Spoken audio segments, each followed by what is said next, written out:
Hello, hello tout le monde! Hello Benjamin, hello Thibaut. Trop content de vous retrouver sur la scène du Content Summit. Je suis trop contente de vous avoir. Faites-nous des petits coucous dans le chat. Dites-nous si vous nous entendez bien, si vous nous voyez bien. Comment vous allez, Benjamin et Très bien. Thibaut? On va Ouais, très ça bien. va. Ouais, Trop ça va. bien. Vous êtes prêts pour parler de Starac de Nico Aliagas? On est à fond. Ouais. J'adore, trop bien. Peut-être que l'un d'entre vous rentrera dans le château. Voilà. Oh, On, c'est vrai ça. on a prévu un casting à la fin de la session. Parfait, une pierre deux coups. Donc faites un peu les divas dans le chat là. Je crois que c'est ça, hein. C'est ça, il faut être un peu C'est le diva. but, ouais, tout à fait. Ouais. Bon, à part parler de Nico Saliagas, savoir s'il est vraiment aussi sympa en vrai que sur écran, et savoir comment sont décidés les cris de guerre des équipes de koh parce que ça m'intéresse vraiment.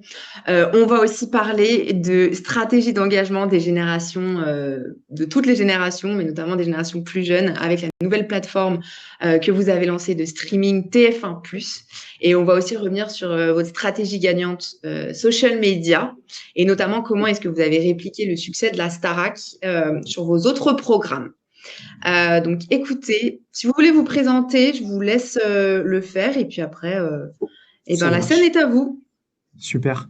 Ça marche. Moi, je suis Benjamin Legraine. Je suis Head of Social, ou en tout cas responsable de la stratégie sociale autour des programmes du groupe TF1 et de la marque TF1+, marque nouvelle qui a à peine 10 mois aujourd'hui, plateforme de streaming gratuit, leader des plateformes de streaming gratuit aujourd'hui, et sur lequel, avec Thibaut, qui va se présenter mieux que je ne le ferai, l'idée était vraiment de nous positionner, de créer une marque sur les réseaux sociaux, pour le coup, de TF1+, qui n'existait pas, parce que on est vraiment parti d'une plateforme de replay à une plateforme de streaming.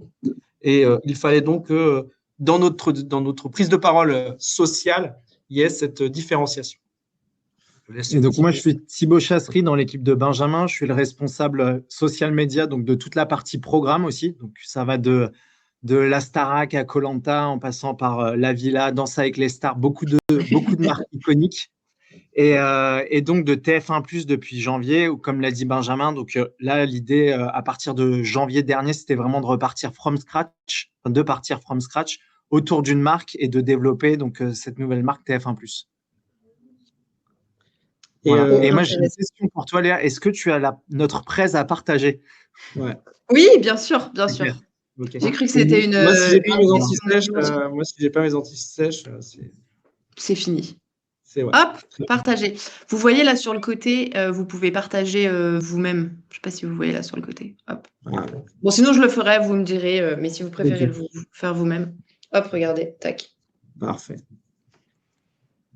Oui, l'idée c'était de vous dire, voilà, l'objectif de ce point, c'est de vous expliquer comment aujourd'hui, via les réseaux sociaux, le groupe TF1 et en particulier la partie B2C, parce que c'est dans cette équipe que nous travaillons, on essaie de fédérer différentes communautés en ligne pour 3 objectifs qui sont le reach et l'engagement, c'est-à-dire faire de nos marques, de nos IP, des IP puissantes, engageantes, inscrites dans la pop culture et qui a dans son ton, dans son visuel, dans son fond et dans sa forme, les codes modernes du moment, voilà, pour à la fois dans un esprit de conquête de nouvelles cibles et en même temps de fidélisation de notre public, de notre audience. Ça, c'est vraiment un de nos enjeux forts.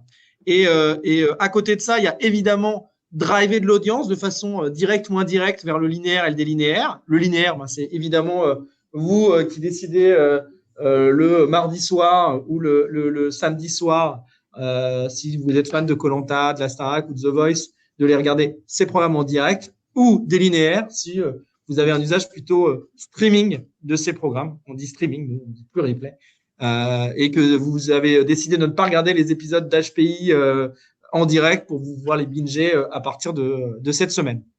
Voilà. Et puis aussi, potentiellement, gagner un peu de YouTube monnaie, de Facebook monnaie, de Snapchat monnaie et travailler sur des dispositifs, on va dire, un peu ambitieux sur les réseaux sociaux pour développer des nouvelles sources de monétisation qui seront différentes que les OPP classiques que l'on peut trouver sur TF1+, ou évidemment les revenus in-stream classiques de TF1+.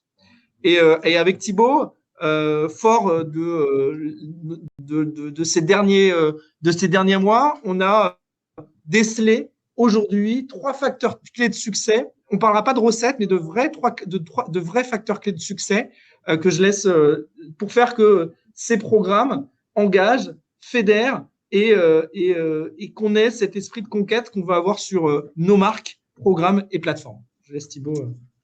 Donc, oui, pour compléter ce que dit Benjamin, un des challenges, en fait, quand vous bossez chez TF1, c'est on s'occupe d'énormément de marques.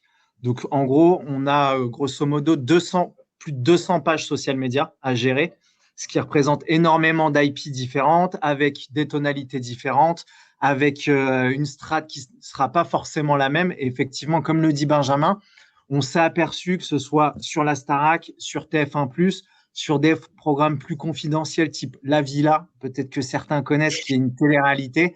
En fait, on s'aperçoit qu'on a 3 clés, un peu, voilà, où quand on arrive à appliquer ces 3 clés, souvent, c'est facteur de succès.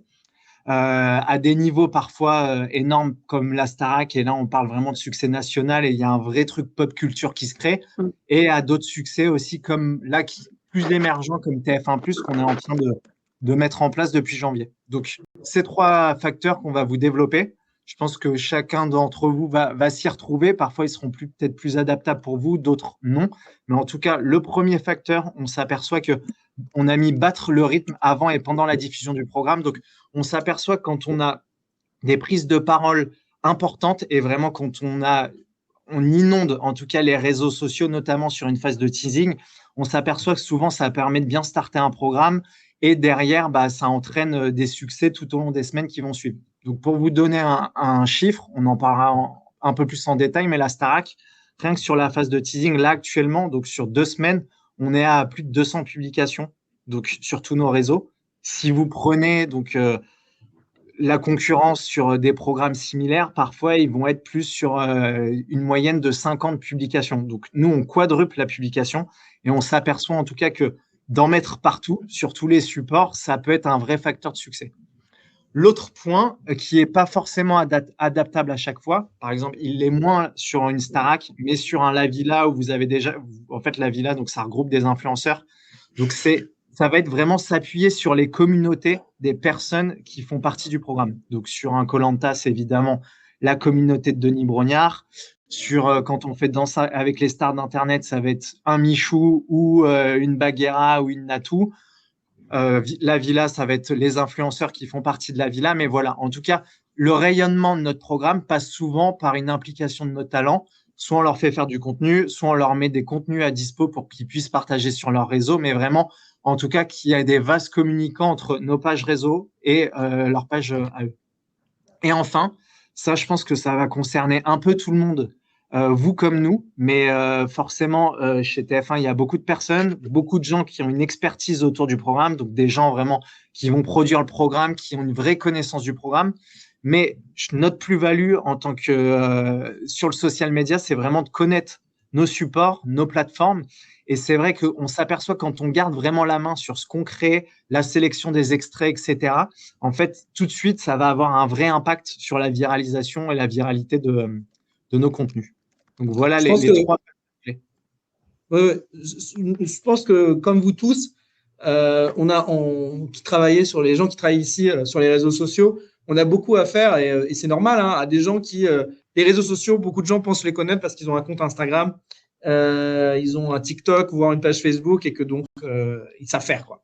La question, nous, ce qu'on veut montrer, et ce qu'on a démontré ces dernières années, c'est encore plus ces derniers mois, c'est que nous laisser la main, c'est non pas dans un truc, ce n'est pas dans une stratégie d'indépendance vis-à-vis de l'antenne ou du producteur, c'est vis-à-vis d'une expertise qu'on a sur à la fois une expertise du programme, c'est-à-dire que les gens qui travaillent sur ces programmes dans notre équipe, ce sont des fans, des passionnés, ils connaissent parfaitement le programme, ceux qui le font et ceux qui le font, ceux qui l'incarnent, et aussi une expertise plateforme. Ils savent que cette séquence-là, c'est la bonne séquence, qu'elle doit être reboutiquée de telle manière pour être puissante. Et ça, c'est ce degré d'expertise qui est parfois pas toujours évident à légitimer en interne, mais qui est indispensable pour nous pour avoir une très bonne stratégie sociale autour d'un programme. Et c'est peut-être l'exemple qu'on voulait appuyer après. C'est l'exemple de la Starac. Je voulais juste vous donner un contexte parce qu'aujourd'hui, le raz-de-marée de la Starac sur la dernière saison en particulier est tel qu'on a un peu tous oublié qu'à l'origine, la Starac n'a jamais connu ni le replay, ni le streaming, ni les réseaux sociaux. C'est un point important parce que quand on nous a demandé de réfléchir au retour de la Starac, on avait vraiment ce sujet-là qui était de dire que cette marque était iconique auprès d'une cible qui était devenue pour la plupart des mères de famille, voilà, et qu'il fallait donc avoir tout un travail qui était en amont de la diffusion, en retrouvant les premiers fans, réactiver des réseaux sociaux, créer des réseaux sociaux, plateformiser des moments cultes, réconforter cette cible sur des valeurs refuges du programme, mais aussi et surtout toucher un nouveau public. C'était faire connaître les valeurs du programme auprès d'une cible jeune, truster des pages sur les nouveaux réseaux sociaux, étonner et surprendre et valoriser le contenu gold. Il y avait des ados qui ne savaient pas que Booba, Céline Dion, Britney Spears, Mariah Carey, Stevie Wonder avaient fait la Starac, avaient participé, étaient invités à la Starac. Que la Starac, c'était pas un événement, c'était au-delà, c'était un phénomène. Et que le temps passe, ça va très vite.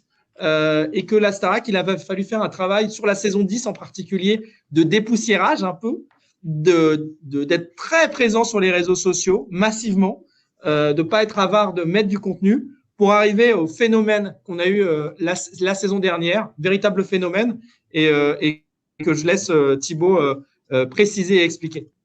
Non, mais effectivement, pour donner 2 chiffres et pour appuyer ce que dit Benjamin, c'est donc on a fait 1,2 milliard d'impressions sur toute la saison. Donc, on a vu TikTok après la saison. Et en gros, TikTok nous a dit que c'était des chiffres en fait que normalement vous avez comme sur une franchise comme Stranger Things et sur du multi-territoire. Donc là, on a eu ces chiffres sur le national en France. Et pareil, 592 millions de vidéos vues, ce qui est énorme. Donc ça, comment on l'explique, comment nous, on l'a mis en place? Déjà, sur la Starac, il faut savoir peut-être que certains d'entre vous étaient abonnés, mais on a un flux live donc qui est du 22-24. Et donc, l'idée, nous, c'était vraiment de se staffer. Donc, on a fait appel à un prestat externe. Le prestat nous a accompagnés, donc une équipe, et on a monté une vraie squad avec plus de social media managers, plus de monteurs, et en fait, qui ont regardé en quasi continu ce 22-24, et nous, on alimentait les réseaux sociaux en quasi continu. Donc, sur une audience Facebook, ou comme le dit Benjamin, souvent maintenant, c'est les mamans qui sont sur Facebook, mais on a réussi à performer, mais surtout, on a réussi à émerger sur un TikTok, sur un Insta, où on a des audiences beaucoup plus jeunes, où là, il y a une vraie viralité qu'on a starté parce qu'on mettait beaucoup de contenu. Et après, les jeunes, en fait, reprenaient ces contenus, les détournaient, se les partageaient. Donc, il y a vraiment de la conversation qui s'est créée à partir du moment où on a poussé tous nos contenus sur les réseaux. Donc, énorme succès. On repart le 12 octobre. On espère faire aussi bien. En tout cas, on va se staffer pour. Et voilà, donc en tout cas, un des facteurs clés sur la Starac, c'était vraiment une squad en quasi continu et vraiment du contenu sur tous les supports. Et quand on pouvait, du contenu sur mesure, évidemment, du contenu un peu différent entre Facebook, Snap, TikTok, Insta et YouTube. On essayait de faire du sur-mesure aussi. Et vraiment, je remets le point important sur la Starac, c'est que c'est des gens vraiment qui connaissaient le programme, qui ont travaillé dessus, qui ne l'avaient jamais vraiment consommé dans un monde adulte. C'était des gens qui avaient des souvenirs de leurs parents qui le regardaient ou d'eux qui regardaient les dernières saisons. Mais surtout, on a des gens qui… c'est long, la Starac, c'est un vrai marathon.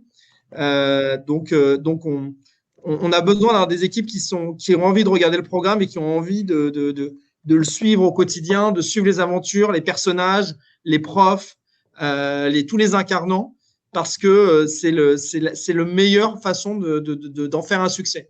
Et ce qu'on a vu très vite, c'est la capacité qu'ont les équipes à remixer cette matière, qui est la matière du live, qui est la matière de la quotidienne, qui est la matière des primes, pour faire des petits pas de côté, salutaires, drôles, avec des trends TikTok qui sont un vrai raz-de-marée chaque année. On fait des trends TikTok à peu près tous les samedis avec les élèves, et c'est 1,5 million en 24 heures en moyenne à peu près. On fait des énormes perfs sur ce sujet-là, et des parodies, des mèmes, bref, plein de choses qui créent de l'engagement, qui fédèrent les communautés et qui développent une vraie communauté Starac ultra puissante. Et on le voit là. Pour info, on a commencé, comme le disait Thibaut, le lancement de la nouvelle saison il y a quelques jours maintenant. Et c'est déjà des chiffres assez fous d'impressions. On est à peu près à plus de 7-8 millions d'impressions depuis qu'on a annoncé la nouvelle saison, qui est en très forte croissance par rapport à l'année dernière, évidemment. Et hier, on a annoncé, j'espère que vous êtes abonnés, mais on a annoncé une des candidates, une des élèves de la Starac, et c'est déjà sur Insta, on doit être à 1,2 million, je pense. Sur TikTok, on doit être à 1 million. Donc, on a quelque chose d'assez nativement puissant, et c'est que de l'organique aussi. C'est pas qu'on est radin, mais c'est qu'on n'a pas vocation à rajouter du paid sur des trucs qui sont déjà des phénomènes. Ouais. Et effectivement, à partir du moment où vous en mettez partout et de façon puissante sur toutes les plateformes, en fait, c'est comme ça qu'on crée un phénomène un peu intergénérationnel et ce côté pop culture. Et la Starac, comme le dit Benjamin, on a eu des énormes trends TikTok ou sur Insta, et on a réussi à aller chercher aussi une audience branchée. Donc, il y avait l'audience traditionnelle et une audience plus branchée avec un Jacques Mus, par exemple, qui est devenu complètement fou de la Starac et tout. Donc, voilà, c'est vraiment réussir à parler à plusieurs audiences, plusieurs générations en même temps à travers nos contenus. Et oui, tout à fait. J'avais un truc à rajouter, mais je crois que soit tu l'as dit ou soit je l'ai oublié. Mais c'est sûr que ce rayonnement, il profite à l'antenne. Alors, après, on ne sait jamais si c'est l'œuf et la poule. On ne sait jamais si c'est le rayonnement social qui profite à l'antenne et au streaming. Voilà. Mais ce qui est sûr, c'est que ça crée un écosystème vertueux de succès sur les réseaux sociaux, succès sur le linéaire et succès sur le délinéaire. Et que nous, tout ce qu'on fait, on ne le fait pas uniquement pour faire des vidéos vues sur TikTok et Instagram. Ça, c'est super, on en est très content. On est flatté. On est flatté quand tout le monde nous dit que c'est un succès, que tout le monde a vu la Starac sur les réseaux sociaux, etc. Mais ce qui nous importe à nous, c'est aussi d'en faire un succès sur le linéaire et sur TF1+.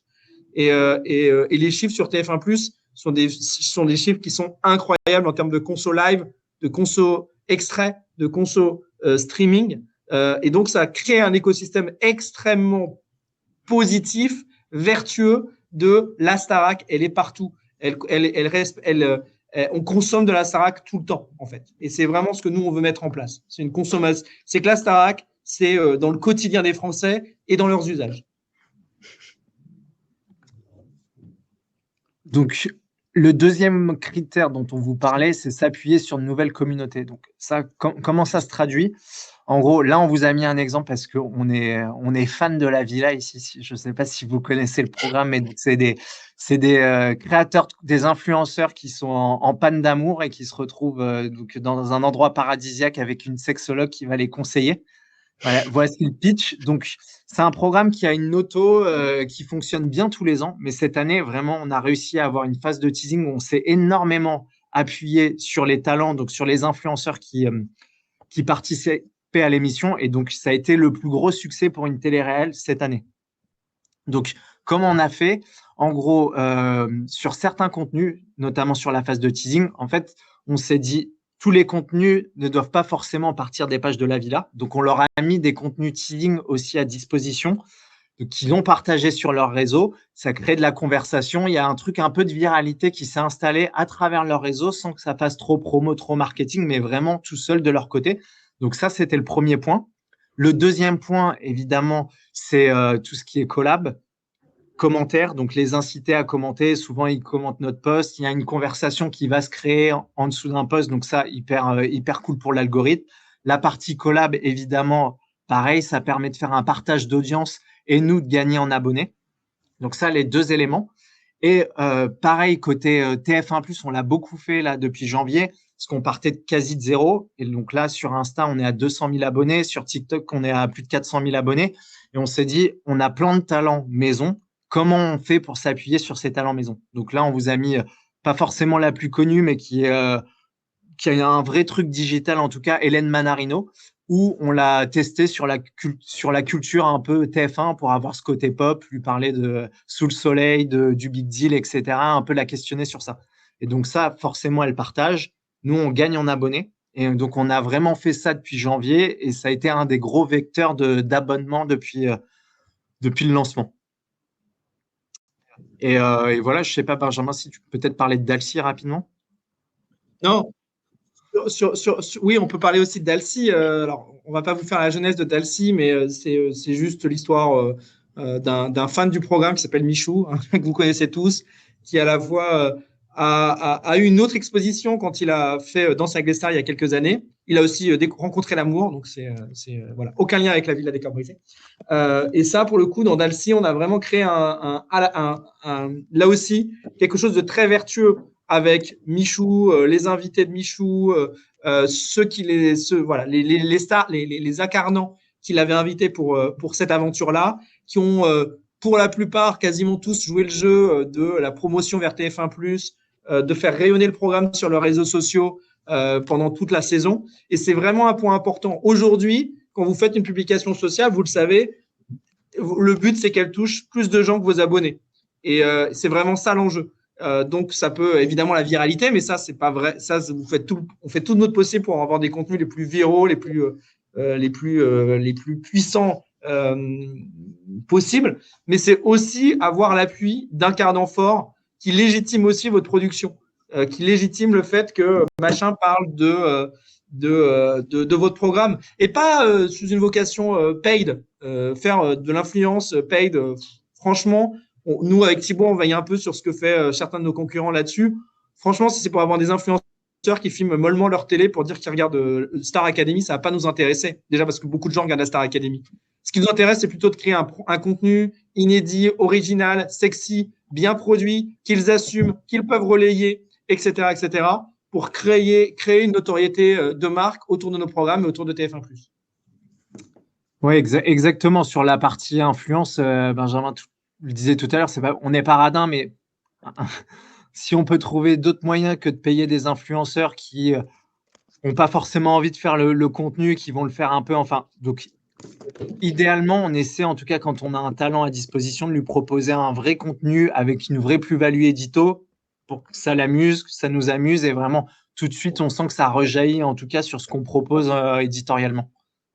Je vois que Benjamin en POV vous montre un peu les locaux. C'était pas prévu cet happening, mais si tu peux me donner ta salle, je suis preneur. Si tu peux me donner ta salle, je suis preneur.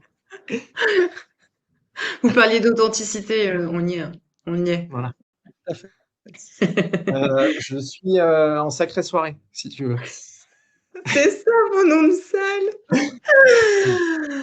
Et ce que vous savez pas, c'est qu'il y a vraiment Jean-Pierre Foucault dans la salle. Donc, Benjamin, c'est ton moment là, vas-y. Tu dis que tu t'es trompé et hop, tu rentres avec Jean-Pierre.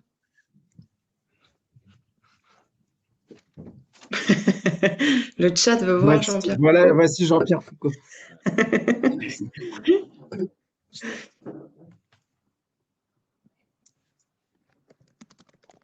Donc, le troisième point, et là, c'est ce qu'on vous disait tout à l'heure, c'est plus l'expertise social media est vraiment la plus-value d'un social media manager, ou en tout cas de quelqu'un qui a une expertise du digital. Nous, on la ressent beaucoup ici parce que forcément, vous êtes dans une boîte avec une tradition du linéaire, avec des gens qui bossent beaucoup auprès des antennes et qui ne connaissent pas forcément le digital. Donc, TF1, moins maintenant, mais il y a toujours eu quelque chose, une légitimité à avoir du côté du social, donc un peu marquer son territoire, et on arrive de plus en plus à le faire parce que par les bons choix, par les succès sur les réseaux. Donc, pour nous, cette expertise, elle se traduit de 3 façons. La première, c'est évidemment par le choix des extraits, ce qu'on vous disait tout à l'heure, mais sur TF1+, on n'a pas la même ligne éditoriale sur Instagram que sur TikTok. Sur TikTok, à partir de janvier, on a été en test and learn, on a mis du cinéma, on a mis du téléfilm, on a mis du divertissement. On s'est aperçu que le cinéma fonctionnait très peu sur TikTok. On s'est aperçu que l'humour ou la télé-réalité fonctionnait très bien sur TikTok. Donc, on a vraiment appuyé sur ça, sur TikTok, avec des extraits de sketch, etc. Et au final, on fait plus 400 000 abonnés depuis janvier. La proposition créative, donc on a la chance d'avoir un studio à dispo chez TF1 avec des graphistes, des monteurs, des DA qu'on élargit quand on est sur la Starac par exemple. Mais donc sur TF1+, il a fallu vraiment mettre une tonalité en place. Donc la tonalité, elle se fait par vos wordings, la façon dont vous allez écrire. Donc nous, on a le côté TF1 qui est une marque un peu instit, mais avec un pas de côté, un côté un peu plus cool, plus jeune, parce qu'on était F1+. Donc, c'est vraiment trouver cet équilibre. Mais cette tonalité, vous la retrouvez aussi sur votre DA. Donc là, par exemple, c'était à l'occasion de Jurassic Park. On avait tous les Jurassic Park dispo sur la plateforme. Donc, jouer avec notre logo. Walker Texas Rangers, le challenge, c'était comment on rend un truc qui est déjà pop culture, mais un peu stylé. On a eu des énormes chiffres autour de Walker parce que tout le monde aime Walker. Donc, vraiment avoir des DA dédiés. Et enfin, ce que je vous disais, effectivement, avoir une ligne édito adaptée à chaque plateforme. Donc, s'appuyer sur les trends, les codes des plateformes, c'est essentiel. On ne peut pas le faire sur tous les programmes parce que ça demande des ressources aussi, beaucoup de ressources, mais on essaie de le faire en tout cas à chaque fois sur nos programmes Prio. Donc, vous n'allez pas forcément retrouver la même chose sur Facebook, sur Insta, sur TikTok. Là, on vous a mis une créa Insta où on joue vraiment sur le côté interactif de la plateforme qu'on retrouvera moins sur Facebook, mais on essaie vraiment de jouer avec toutes les forces vives de chaque plateforme. Pas grand-chose à rajouter. Le terrain de jeu du social, il est très large. Il doit toujours se faire, nous, c'est une règle qu'on a, c'est que les programmes ne nous appartiennent pas. Il y a des gens qui travaillent dessus au quotidien. Notre mission à nous, c'est de les sublimer, de les intégrer dans les codes du moment. C'est de respecter ceux qui le font, ceux qui les incarnent, ceux qui le produisent, mais en faisant un petit pas de côté, en ayant une production un peu qu'on espère le plus original. Voilà, nous on a vraiment d'avoir la bonne hauteur de vue qui mixe la puissance des réseaux sociaux, ce que les réseaux sociaux aiment, et en même temps la réalité d'un programme. On ne survend pas nos programmes. On est proche de ce que l'on veut faire et de l'ADN des programmes et de l'ADN des réseaux sociaux. Donc, c'est ce mix des deux qui fait qu'on a, je pense, la confiance des producteurs, la confiance d'un diffuseur et en même temps la confiance des gens qui nous suivent et qui sont sur nos réseaux sociaux de plus en plus nombreux. Voilà. Bon, n'hésitez pas à nous dire en conf si vous êtes plus Tim Walker ou MacGyver. Ça nous intéresse toujours. Et voilà. Et pour terminer, on voulait vous parler de Téléfoot, parce que marque iconique. Oui, et c'est en vrai, je vais vous donner cet exemple de Téléfoot parce que c'est vraiment dans le groupe TF1 la première marque qui a été la plus fortement digitalisée. Alors, j'en ai pour en parler librement, vu que c'est pas du tout, ça n'a pas été du tout mon idée à la base. C'est l'idée de Nicolas Lemaître, qui était le responsable de l'éditorial de TF1+, et TF1+, à une époque, de Jérôme Saporito, qui était directeur des sports, et d'Hervé Philippe, qui était rattaché au digital, qui ont eu pour les 40 ans de Téléfoot, parce que 40 ans, Téléfoot, c'est une marque historique, c'est une des plus vieilles marques avec Automoto, médiatique. Voilà. Et qui est inscrit légitimement dans des codes pop culture. Téléfoot, c'est à la fois une chanson de Renaud en 81 qu'un morceau d'un rappeur en 2023. C'est autant cité dans un morceau de Passy dans les années 90 que dans un sketch du Palma Show dans 2013. Donc, c'est une marque iconique, Téléfoot. Tout le monde connaît Téléfoot. Pour moi et pour une grande partie de la génération, c'est la première fois qu'on voyait des images de foot. Mon premier souvenir de foot, c'est Téléfoot le dimanche à 11h. Donc, c'est une marque historique, mais qui est née dans un moment, dans un contexte, et qui a vécu longtemps dans un contexte quasi d'exclusivité, où en tout cas, elle était la seule marque, autre que l'équipe, à parler de foot et à voir des images. Aujourd'hui, le foot existe dans un univers totalement atomisé. Vous avez des podcasts, vous avez, alors je vais vous donner les noms, mais vous les connaissez si vous êtes fan de foot, vous avez l'After, qui parle tous les jours de football, pas uniquement le dimanche. Vous avez des amateurs, enfin, ce qu'on appelle nous des programmes, qui créent leurs médias et qui en font des succès, limite maintenant, qui sont des journalistes devenus des journalistes référents. Je pense à un Zach Nani, par exemple, ou un Wilco. Vous avez l'équipe du soir. Bref, on en parle, on fait du foot. Tout le monde parle du foot tout le temps. Donc, la mission qui a été la mienne, la mienne et celle du digital il y a quelques années, ça a été de se dire comment on inscrit Téléfoot dans une continuité et pas uniquement dans le rendez-vous du dimanche à 11h, qui est un rendez-vous qui est toujours efficient. Téléfoot marche très bien, toujours pertinent. Mais aujourd'hui, voir des buts, avoir une analyse footballistique, tout le monde en a, tout le monde le voit. Les buts sont partout visibles. Regardez Dazan aujourd'hui, il diffuse les buts une seconde après avoir été marqué. Donc, il faut trouver un ton, une récurrence de production, une légitimité. Et le Téléfoot est une marque légitime. C'est l'une des marques de foot les plus légitimes en France, voire peut-être même en Europe. Et ça, c'est passé par, c'est le slide après, par la volonté d'avoir une production sociale, digitale, ambitieuse, récurrente, incarnée, puissante. Et ce qui a fait qu'aujourd'hui, la communauté foot, c'est quasiment 8,3 millions, mais je pense qu'on en a quasiment 8,5 sur 6 réseaux sociaux. Le compte Téléfoot est le premier TikTok du groupe TF1, par exemple, le compte TikTok de Téléfoot. Donc, c'est vraiment quelque chose qui est puissant et sur lequel on a une équipe dédiée qui fait une production sociale, qui est une production très souvent verticale. On a vraiment fait ce travail d'être très puissant sur Instagram, TikTok, Snapchat. Là, pour la même raison, créer, conquérir un nouveau public, fidéliser une nouvelle audience, rendre la marque Téléfoot toujours pertinente auprès d'une cible jeune. L'idée aujourd'hui, c'est pas se dire les jeunes regardent Téléfoot, même si de plus en plus de jeunes regardent Téléfoot. C'est faire comprendre que cette marque existe aussi auprès d'une cible jeune. Elle la consomme peut-être pas le dimanche à 11h, mais elle sait qu'elle existe et elle le consomme d'une autre façon sur le digital. C'est aussi une marque incarnée, une production sociale incarnée. Pourquoi ? Parce que depuis des années, Téléfoot, c'est une marque incarnée. Thierry Roland, Jean-Michel Larquet, Christian Jean-Pierre, Thierry Gilardi, Grégoire Margoton. Aujourd'hui, c'est quelque chose d'important. On a des gens, des experts, des journalistes qui parlent de foot et on devait avoir la même chose sur le digital. La chance qu'on a eue, c'est qu'on a commencé avec un petit jeune, qui s'appelait Thomas Mekish.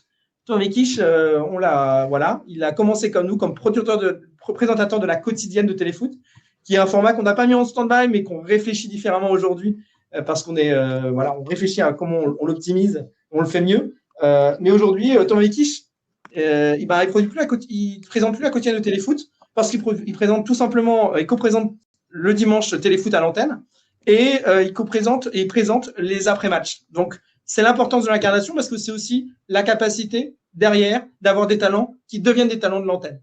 Si on est un centre de formation, si on est le Clairefontaine de l'antenne, moi, ça me va très bien. Et on n'a aucune déception là-dessus. Au contraire, c'est la consécration d'un travail qui a été fait par le digital pour l'antenne et pour le groupe TF1. Et ça crée aussi la connivence, ça met en avant de l'expertise et c'est quelque chose d'indispensable. Et enfin, Premium, parce qu'on est Téléfoot. Et quand on est Téléfoot, on a une responsabilité qui est celle de porter le nom d'une marque aussi culte.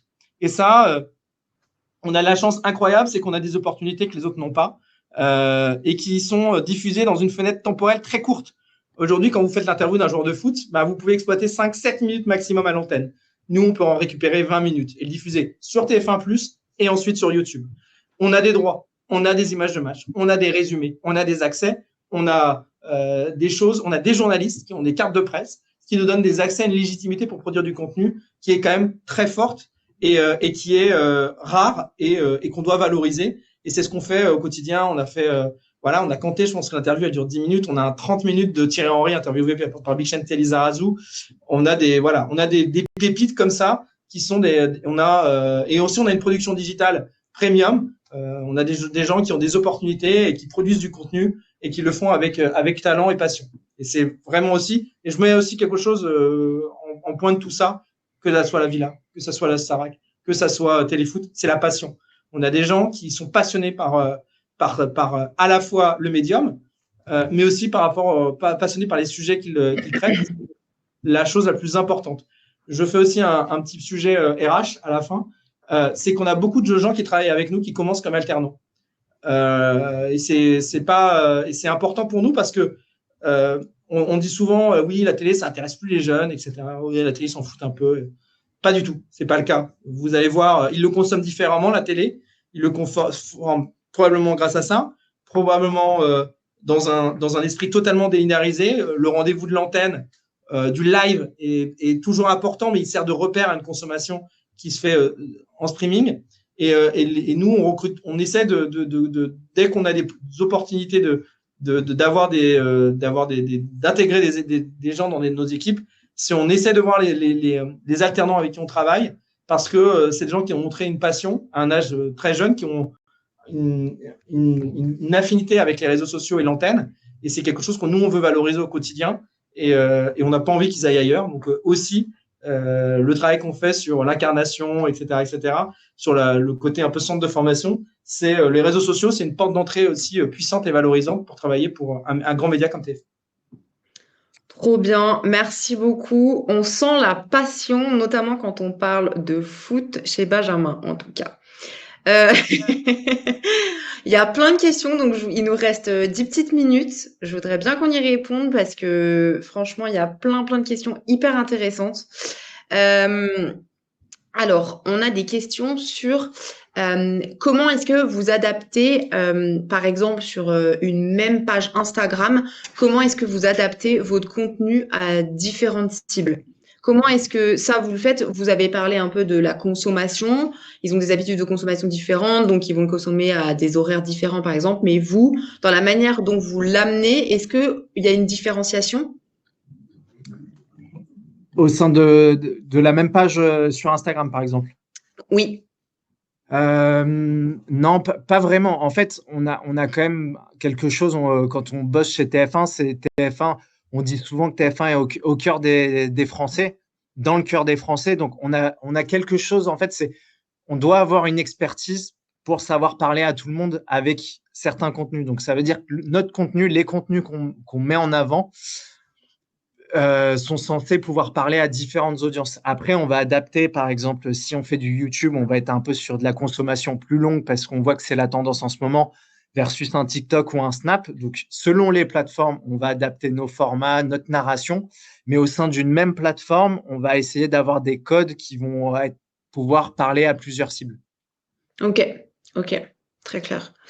Et j'imagine, vous disiez que vous publiez typiquement, je crois que c'était sur la Starac que vous disiez ça, 200 contenus par semaine, c'est ça? Sur 2 semaines. Sur 2 semaines, comment est-ce que vous vous organisez en interne dans votre équipe? Comment est-ce que vous répartissez le travail? Comment est-ce que vous gérez tout ça?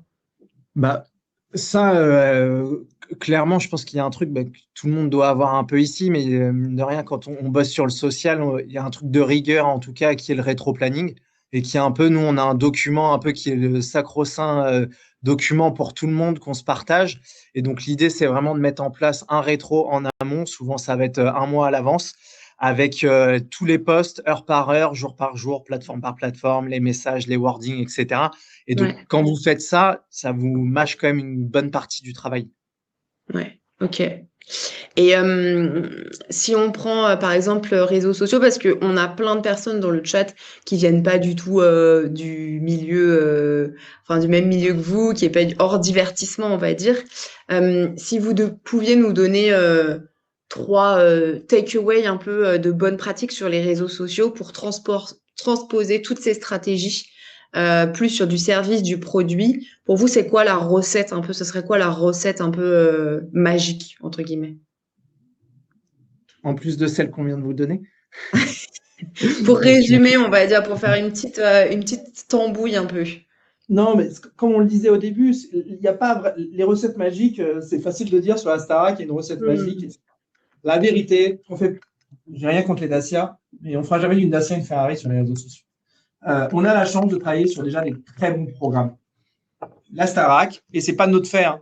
La Starac, la saison dernière, c'est en grande partie grâce aux élèves, aux producteurs, aux diffuseurs, et nous, on a juste réussi, je pense, à avoir la bonne hauteur de vue qui mettait en perspective une stratégie sociale qui était autour de la bienveillance, du respect des élèves, de les mettre en valeur, de mettre en valeur les profs, de mettre en valeur leurs efforts, le travail qu'ils faisaient au quotidien, avec humour, avec sérieux, avec légèreté, avec émotion parfois. Et ça, c'est l'authenticité qu'on peut y mettre. Et le respect qu'on a pour ces programmes-là et la hauteur de vue qu'on a par rapport à ces programmes-là. Donc ça, je pense que c'est notre grande force, c'est la hauteur de vue qu'on a sur nos programmes et l'authenticité qui peut s'y dégager dans la production. Et c'est vraiment le bon exemple qu'on a eu sur la Villa. La Villa, à la base, c'est pas un programme sur lequel on a normalement, c'est un programme toujours ambitieux pour nous, hein, c'est un programme fort, la télé-réal, ça reste des programmes très forts pour nous. Il faut pas se mentir, mais nous, ce qu'on a vu là, c'était qu'il y avait un créneau aussi, c'est-à-dire l'opportunité. Et ça, c'est vraiment un point important pour nous. Nous, il y avait une opportunité sur la Villa qui, après les très bons retours des équipes édito autour du programme qui nous disaient qu'on avait vraiment de l'or en barre à dispo, c'était justement de dire comme on avait de l'or en barre à dispo et qu'on était dans un créneau qui va être juste après les JO, et qui avait sans doute à marteler sur les 3 semaines avant d'être un peu tout seul sur ce créneau-là et de le marteler de façon très forte et très puissante pendant les 3 semaines de promotion du programme. Mais sans le survendre, de très bons extraits qui définissent vraiment la puissance du programme, les valeurs du programme et qui jouent sur la carte de l'émotion dans toute voilà, qui peut être la joie, les pleurs, la tristesse, etc. Et de l'authenticité du programme. Et ça, je crois qu'il n'y a pas vraiment. Enfin, les recettes, c'est ce qu'on a dit derrière. Après, c'est pouvoir d'avoir les incarnants, la fréquence de publication, toutes ces choses-là, de battre le rythme et l'expertise. Ouais. C'est ça en fait. Et de pas survendre ce qui existe. Voilà. Très clair. Voilà. C'est l'authenticité, conserver les valeurs d'un programme. Et je pense qu'effectivement, le mot incarné est important, en tout cas. Et après, nous, on est plus experts médias et peut-être plus compliqué sur d'autres supports sur le social. Mais en tout cas, être incarné dans sa tonalité, ce qui veut dire trouver vraiment sa façon de parler à son audience. Ça, c'est hyper important, qu'il n'y ait pas quelque chose de trop marketing, mais vraiment créer un lien par la tonalité, incarné par sa DA, parce qu'on s'aperçoit que quand on a une DA avec une vraie patte, etc., ça, tout de suite, les contenus rejaillissent et ça participe aussi à la tonalité. Donc, je dirais incarné, en tout cas, par sa tonalité, par sa DA, c'est important quand on fait du contenu sur les RS. Tout à fait. Ça rejoint justement ce que Swile, juste avant vous, nous disait. C'était exactement le sujet de leur session. Donc, beau clin d'œil, top. Je pense qu'on a le temps de prendre une dernière question. Concernant les audiences, vous avez parlé d'audience intergénérationnelle. Comment est-ce que vous attirez du coup les audiences qui sont les moins digitalisées sur TF1+? Ça a dû être et ça doit être toujours un grand défi, j'imagine. Oui, c'est un sujet. Si on prend nous, notre but, c'était à la base, c'est quand même dans un esprit de conquête, c'est-à-dire d'aller chercher le téléspectateur cible. Vous savez, il y a le mythe. Nous, on travaille sur la femme responsable des achats, qu'on appelait avant la ménagère de moins de 50 ans, qui reste une finalité, mais qui n'est pas quelque chose qu'on a martelé en tête. Ce qui nous est important, c'est qu'à partir de nos programmes, qui sont des programmes très marqués générationnellement, on aille chercher les plus jeunes sur les réseaux sociaux. Ça ne veut pas dire qu'il faut aussi arrêter d'une vieille lune. Hein. Il n'y a pas que des jeunes sur TikTok, il n'y a pas que des jeunes sur Instagram, et il n'y a pas que des jeunes sur Snapchat. Sur Snapchat, c'est très jeune. Mais les gens, de plus en plus, ils sont partout. C'est évident. Il y a peut-être sur Facebook où et c'est vraiment, il y a un peu ce mythe aussi de Facebook. Il n'y a plus personne sur Facebook. Si, il y a des gens, il y a beaucoup de gens sur Facebook. Ce n'est peut-être pas vous, ce n'est peut-être pas nous, mais il y a des gens sur Facebook parce qu'il y a un vieillissement de la population française et on peut considérer que Facebook est le premier réseau social à vraiment vivre ce vieillissement de la population. Mais c'est des gens qui sont très nombreux, très très engagés. Les taux d'engagement sur Facebook sont quand même extrêmement forts.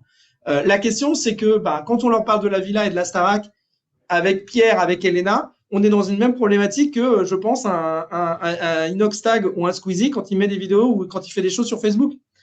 Voilà. Donc, nous, on va plutôt être sur Facebook. Le travail qu'on va faire sur Facebook va être plutôt un travail sur les primes, sur les invités qu'il y a au prime, sur les masterclass, sur les personnalités un peu connues, iconiques. Et on va plutôt jouer d'autres programmes très fortement sur Facebook. On va plutôt jouer des jeux, on va plutôt jouer de l'info, on va plutôt jouer cette tranche de contenu que sur TikTok et sur Facebook. Mais attention aussi à dire, ouais, il n'y a que les vieux sur Facebook et il n'y a que les jeunes sur ailleurs. Non, c'est pas du tout le cas. Voilà, les gens se trouvent entre eux, les gens suivent les tendances, oui, il y a des réseaux sociaux qui deviennent très jeunes. BeReal, ça va être très jeune, mais vous allez voir, dans quelques mois, ça va vieillir aussi, structurellement, c'est normal. Heureusement, les jeunes sont toujours curateurs de ces choses sur des réseaux sociaux, et puis après, arrivent les autres cibles. Top. Eh ben, écoutez, merci beaucoup. En tout cas, Thibaut et Benjamin, il y avait encore plein de questions. On n'a pas eu le temps de répondre à toutes les questions. On y répondra la semaine prochaine dans le tote bag virtuel qu'on vous enverra. Grand merci Thibaut et Benjamin. Le chat était enflammé. Thibaut, on t'a retrouvé des ressemblances avec Mika. Je ne sais pas si c'est la première fois qu'on te le dit, mais sache-le, voilà. Okay. En tout cas, on se retrouve scène 1 avec Célia de Decathlon pour parler stratégie TikTok et scène 2, personal branding avec Valentine Soda. Donc, je vous dis à tout de suite et merci beaucoup. Merci. Salut, à plus. Salut.